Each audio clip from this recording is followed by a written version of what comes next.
शुक्लांबरधरं देवं शशिवर्णं चतुर्भुजं प्रसन्नवदनं ध्यायेत सर्वविघ्नोपशान्तये। या देवी सर्वभूतेषु ज्योतिरूपेण संस्थिता नमस्तस्यै नमस्तस्यै नमस्तस्यै नमो नमः। शुभं करोतु कल्याणम् आरोग्यं सुखसम्पदां बुद्धिप्रकाशाय दीपज्योतिर्नमोऽस्तुते।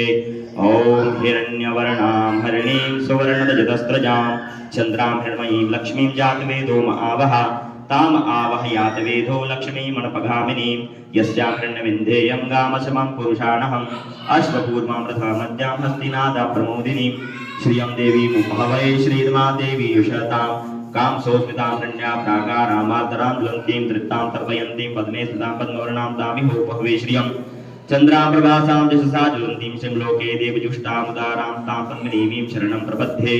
अलक्ष्मीर्मे नश्यतां त्वां वृणे आदित्यवर्णे तपसोऽधि जातो वनस्पतिस्तवृक्षोदविल्बः तस्या फलानि तपसानुदन्तु या अन्तराया च वाह्या लक्ष्मीः उपैतु मां देवसखा कीर्तिश्च मणिनाथः प्रादुर्भूतोऽस्मि राष्ट्रे